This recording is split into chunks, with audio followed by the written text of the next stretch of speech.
here are a few things that you should know about foot care if you have diabetes. Diabetes can cause damage to the nerves, especially the ones in your feet. It can also affect the blood flow as well. So here are a few helpful tips about hygiene for your feet, even if you don't have diabetes, but especially if you do.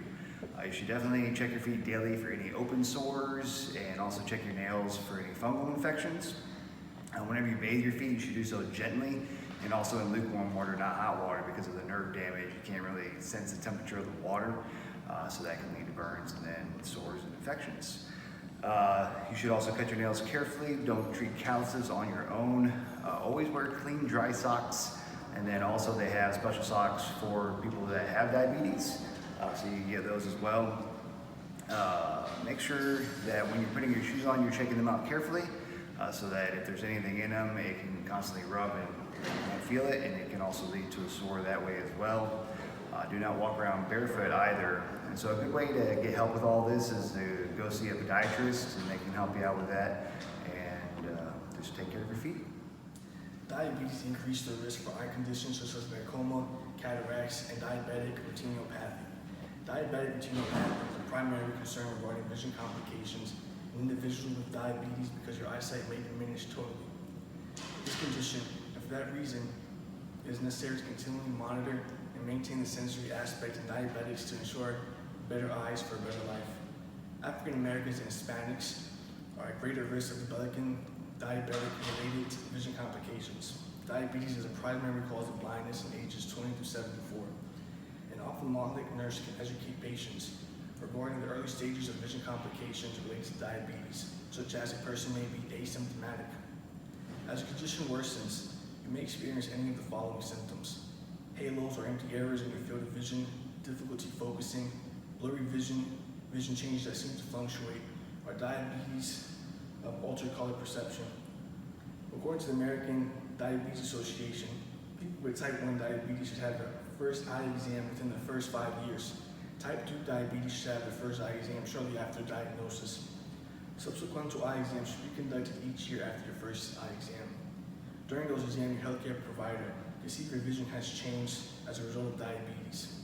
2 nursing diagnoses to consider: sensory perceptual alteration related to diminished visual acuity, and knowledge deficit related to disease, process, prevention, and treatment. So patients with diabetes are more likely to develop heart disease. They have a greater chance of having a heart attack and a stroke. Risk factors include high blood pressure and cholesterol, but we can protect your heart and health by managing your blood sugar. High blood sugar damages blood vessels and nerves that control the heart and blood vessels, and this greatly increases the risk for developing heart disease. So adults with diabetes are twice as likely to die from heart disease or stroke than adults without diabetes. And then another good tip is to stop smoking, because that puts a lot of strain on your heart. High blood pressure also strains the heart, as well as high cholesterol levels. LDL cholesterol can build up and clog your arteries, and obesity also affects the risk to manage your diabetes and increases the risk for heart disease. So some easy ways to remember how to manage your diabetes is ABCs. A is your A1C. Patients with diabetes want to keep their A1C levels below 7%. B is for blood pressure. You want to keep your blood pressure below 140/90. C is cholesterol. You want to incorporate foods that can help lower your cholesterol, or just manage how much cholesterol is going in your body.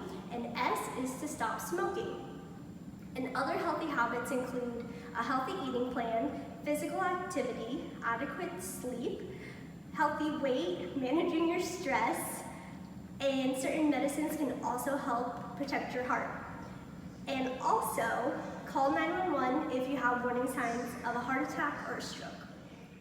Stage 2 diabetes is associated with increased risk for several cancers, including colon cancer, postmenopausal breast cancer, pancreatic cancer, liver cancer, endometrial and bladder cancer. Prostate cancer is also an increased risk. It's also noteworthy that not only do we have an increased risk of these cancers with patients suffering from diabetes mellitus, but also the morbidity and mortality rates among those patients is considerably higher as well. It's hard to tell what is the influencing factor with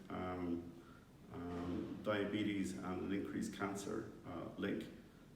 Some scientists believe that the risk factors that put us at risk for diabetes also put us at risk for cancer.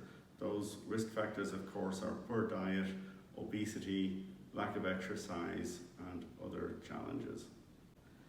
Type 2 diabetes and obesity are both characterized by a chronic low-grade inflammation, which can also be a cause of DNA challenges, which leads to cancers and neoplasms.